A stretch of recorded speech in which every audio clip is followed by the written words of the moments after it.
શ્રી વલ્લભાધીશ કી જય, ગિરિરાજ ધરણ કી જય, શ્યામ સુંદર શ્રી અમને મહારાણી કી જય, શ્રી ગુસાઈજી પરમ દયાળ શ્રી ગોકુલ દાવ દયાળ કી જય, श्री नवनीत प्रिया लाल की अपने माथे भ्राता सेव्य स्वरूप की बधाय वैष्णव ने जाजा करीन जय श्री कृष्ण जय श्री कृष्ण। वसंतना दिवसों ऋतु वसंत 10 દિવસ સૂક્ષ્મ ખેલ છતાંય વ્રજમાં તો હોળીનો માહોલ 40 દિવસ પેલા અસારવા વ્રજવાસી બેસે છે કે હર તહેવાર અઠે કઠે પણ હોળી તો અહીંયા જ। અને અત્યારે અમારે ત્યાં બધામાં આ માહોલ જ હોય, ઉત્સાહ હોય। અત્યારે અમે બધા યુવાન, કોઈ ઘરડું નહીં બુઢું નહીં, કારણ ઠાકોરજી આ 40 દિવસ વ્રજમાં બરસાના હોય કે કરહલ્લા હોય કે ગુલાલકુંડ હોય, વૃંદાવન હોય, ઠાકોરજી હોળી ખેલા છે। હોળી ખેલા છે એમ નહીં, હોળી ખેલે છે। અને આજની તારીખમાં પણ આ બધા પ્રસંગ બને છે।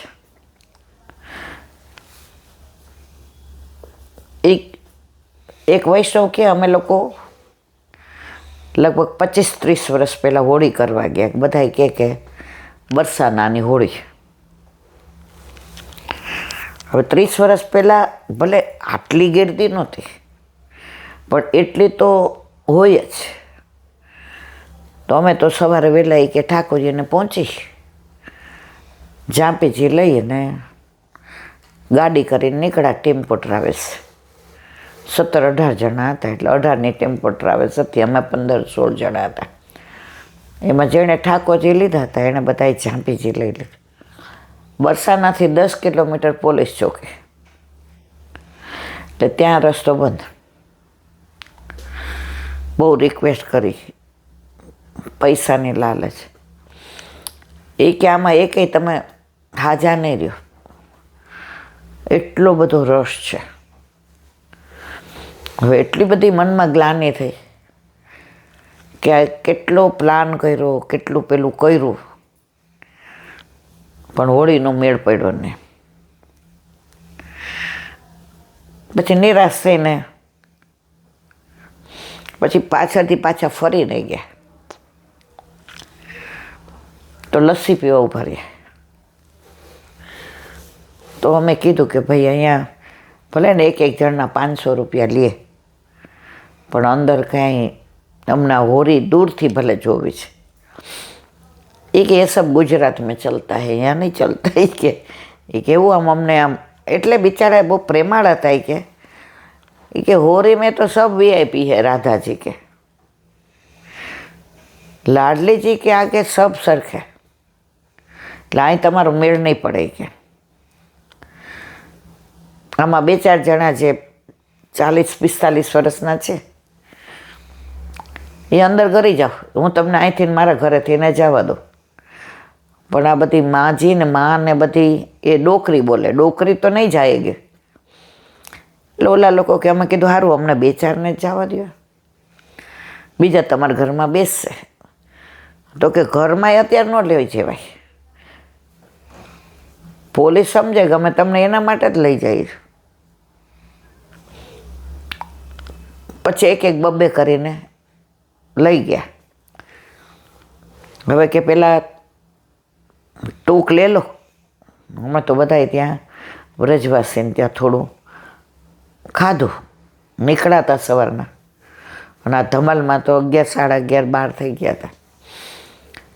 પછી ઓલાએ તો પાછલે દરવાજેથી ને 1-2 કરતા ગયા અને બધી ડોકરી કરી ગઈ અંદર। પછી બધાને કીધું હતું કે જો જીવતાનો એ કે કાંઈ વાંધો નહીં, મરી જાય તો વ્રજમાં, અને એ હોરીમાં અને એ લાડલીજીના મંદિરમાં 2 જ મિનિટ હોળી ખેલ જોયો ને જે ધસમસાણ થઈ છે એમ થયું કે આમાં કોઈ જીવતું બહાર નહીં નીકળે. પણ રાધાજીની કૃપા એ ધસમસાણ થઈને પહેલાં જ નીકળી ગયા. એટલે એટલી બધી ધમાસાણ ન જોઈ શક્યા, પણ ઓલું જે નંદગાંવની બધા આવે અને જે મારે બધા એને શું મારે? હા, લઠ્ઠા મારવાળી. તો એ કે હજી શરૂઆત થઈ ને અને બધી લાજ કાઢીને દેવાવાળી કરે, એક ક્ષણ પૂરતું જોઈને પાછલે દરવાજેથી ઓલાને કીધું બસ તે અમને બતાવી દીધું. પણ એની પરાકાષ્ઠા હવે કહીએ કે અમે છે ને ઓલા વ્રજવાસીએ કીધું કે ઠાકોરજી નાય પધરાવી દો.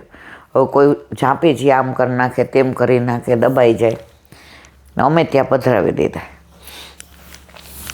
પછી કેલાબેન ઘરે આવ્યા તો રસ્તામાં સંકેત બનાવ્યું. એટલે કીધું કે હવે તો વહેલું છે તો જેટલા બેઠક જે રસ્તામાં આવે એટલા કરતા જઈએ આપણે. તો સંકેત બન ગયા. તો ત્યાં મારા શ્રી રાહ જોઈને ઊભા હતા. ઠાકોરજી પધરા કાંઈ સામેથી આવીને ઝાંપીજી લઈ ગયા.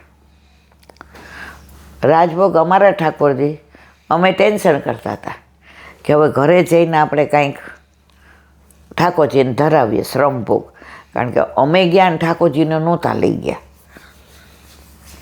રાજભોગ આરોગ્યા અને આરોગતા હતા તો જે બહાર જે રશિયાની જમાવટ કરીને અમારી યારે નાયચા ને ગાયા. એમાં ઓલું રસ્યું છે ને, ખાतिर कर ले नहीं गुजरिया रसिया ठाड़ो तेरे द्वार, ठाड़ो तेरे द्वार रसिया ठाड़ो तेरे द्वार, खातिर कर ले नहीं गुजरिया रसिया ठाड़ो तेरे, એ રસિયા તેને નિત નહીં આવે. તમારું કૃપા હોય તો તમારા ઘરમાં તમારા માથે બિરાજતા તમારા ઠાકોરજી તમારી યાર હોળી ખેલે. આજે આપણા ઠાકોરજીને આપણે ચરણારવિંદમાં વસ્ત્ર ધરીએ અને સૂક્ષ્મ ખેલ કરાવીએ. પણ જેમ જેમ દિવસો જશે એમ ગાલમાંય કરશું, માથે કરશો ને છેલ્લે દિવસે તો ભરી દેશો. હવે જાઓ મંદિરમાં, સ્પર્શ કરી શકશો તમે તમારી રીતના. જો અત્યારે ખેલતા હોય ને એટલે અટકીમાં બધી સામગ્રી આવે. જે આપણે માનો કાંઈ ન હોય તો સૂકો મેવો હોય તો તમે એ બધું ધરી શકો મંદિરમાં, સ્પર્શ કરી શકો. તો કે આ રસિયા ગાયું અને પછી પછી તો ઠાકોરજીને અનુસાર જે કરી દીધા અને ઝાંપીજી આપી. બીજે દિવસે અમે ઝાંપીજી ખોલ્યા, ઝાંપીજી આખા કલર. એટલે અમે બધા હૈસા કે અમે ગયા એટલે અમારી પહેલાં તું રાધાજી યારે ખેલી આવ્યો ને. આ પ્રસંગ સાચો બનેલો 25-30 વર્ષ પહેલાંનો. આ કોઈ 500-1000 વર્ષ પહેલાંની વાત નથી. તો વ્રજમાં તો આજે પણ આવું બને છે. હમણાં એક જણે મને કીધો પ્રસંગ, એ કે 25-30 વર્ષ પહેલાં એક વેપારી હતા. તો એને બધા વ્રજની વાતો કરે કે બરસાના તો લાડલીજીનો મેલ ને તમે જુઓ ગેહરેવન. તો 25-30 વર્ષ પહેલાં તો આનાથી વધુ, અમે તો 50 વર્ષ પહેલાં એવું જોયું છે. આ ગેહરેવન અત્યારનું છે ને, નીચે આખું કટાટોપ અને ત્યાં ઉદ્ધવ ક્યારીનો રાસ થાય. અને જે રાસની અંદર ઉદ્ધવ ક્યારીમાં જે વિરહ પ્રગટ થાય, બધાય ધ્રુસકે રોવે. અને જે વલ્લભકુળના બાળકોએ લઈને આવ્યા હોય યાત્રા નાયક, એ જે રાસ લીલા થતી હોય, રાસધારીના ગળામાં પોતાના કંઠમાંથી સોનાની માળાજી કાઢીને ધરાવી દે. એટલો બધો આવેશ એ લોકોમાં હોય અને એ ચરણ સ્પર્શ દંડવત કરે. આ બધું અમે 50 વર્ષ પહેલાં નાના ભલે હતા, પણ વ્રજમાં જઈએ ત્યારે બધું જોયેલું છે. તો એ કે એ ભાઈ બધા વાતો કરે આવીને એની દુકાને, કાપડની દુકાન નથી. એ કે વ્રજમાં ગયા તો હા યમુનાજી તો પહેલાં ક્યાં આ 5-7 વર્ષથી આટલું પોલ્યુશન છે, આ બધું કેમિકલનો પ્રોબ્લેમ છે. બાકી યમુનાજી તો અમે તો આમ પાન કર્યું છે, અમને આમ એમ થાય કે અમે કેવા નસીબદાર છીએ. અત્યારે તો સાબિત કરી દીધું કે 78% તો અંદર કેમિકલ છે અને બાકી બીજી ગંદકી છે, નાલાનું પાણી. તો એ કે હવે એ વૈષ્ણવ નહોતા એ ભાઈ, ઓલું કાપડની દુકાન ને એટલે વૈષ્ણવ લેવા આવે ને એટલે કાંઈક ને કાંઈક. અને પછીથી ભાઈને એવું થઈ ગયું કે ન કરે ને ગળામાં કંઠી જો એટલે છેડે, તમે બધા વ્રજમાં જતા હશો નહીં? ઓર એ કે અમે તો વરસમાં 1-2 વાર તો જઈએ જ. કે તો કે આ બધા વાતો કરે સાચી? તો બધાય પોતપોતાની વાતો કરે કે અમને આવો અનુભવ થયો, અમને આવો સાનુભવ થયો. તો ઓલા ભાઈ ક્યાં સાચું હશે કે પછી ફાંકા મારતા હશે પોતાના ધર્મના ઊંચો કરવા? આ તો બધું એવું કે કેમ અત્યારે તો આડંબર બહુ વધી ગયો છે. પછી કે કદાચ સાચું પણ હોય એટલે સંશય બી થાય અને સાચું છે એવું લાગે. હવે એકવાર આ જેટલી વાતો સાંભળે ને એટલે ઘરે જઈને એના વાઈફને કહે, એ કે બોલ કૃષ્ણની આવી વાતો કરતા હતા, આ કૃષ્ણ આવા છે બોલ. એ કે રાધાજીની તો વાત જ ન થાય, પ્રેમમય રાધે, કરુણામય રાધે. અને યમુનાજીના તો એ કે જે બધાય વખાણ કરે અને આ બધાય ચાલીને બોલ ગિરિરાજજીની પરિક્રમા કરે. હવે રોજ જ આવી વાત થાય તો એક દિન એવું કે આટલું બધું છે તો હાલો ને આપણે એ કે જાય. એ કે હા આપણે તો સબ બંદર કે વ્યાપારી છે, આપણને તો અયોધ્યા જવું ગમે, કેદાર જવું ગમે, રામેશ્વર જવું ગમે અને સોમનાથ જવું ગમે. તે વેકેશનમાં એ કે આપણે 5-6 દિવસ પ્લેનમાં જઈએ એટલે અમારી દુકાન. તો કે હવે તો તમારો ઓલો માણસ કેટલા વર્ષથી છે આપણી દુકાનમાં, 30 વર્ષથી, એના જેવો પ્રામાણિક. એ કે બધા કે વ્રજમાં 3-4 દી નો મજા આવે, 10-12 દિવસ કે જઈએ 15 દિવસ. એ કે સારું તું કહેશ તો 15 દી જાય. ટિકિટ બુક કરાવી દીધી, આવવા જવાની બધું લઈ લીધું. વ્રજમાં જે આનંદ કર્યો. હવે એના વાઈફને પગમાં તકલીફ હતી, ની રિપ્લેસમેન્ટ કરાવવાનું હતું, પણ એને બીક લાગતી હતી. હવે વૈષ્ણવ નહીં, જો વૈષ્ણવ એને ખબર હોય પાછળ ગેરેવનથી જાઉં ને તો પગથિયા ન હોય, તમારે એમના નથી જવાનું, સિવાય કે ચાલી શકવું જોઈએ.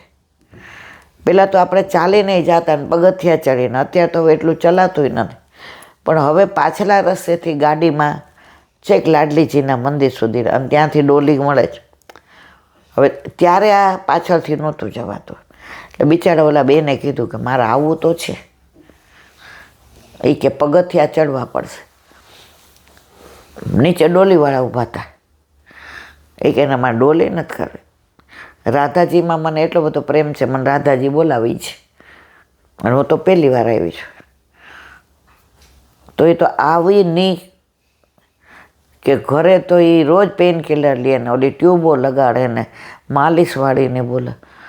અને આ ચડી ગયા. ચડ્યા એટલે કેવા ઓલા ભાઈ એના સામું જોવા માંડ્યા. એ કે હવે ત્યાં ગયા ને લાડલીજીના દર્શન કર્યા, રાધાજીના એ સ્વરૂપ ને તેજ ને આભા ને પ્રકાશ ને પૂંજ ને આ તલ્લીન થઈ ગયા.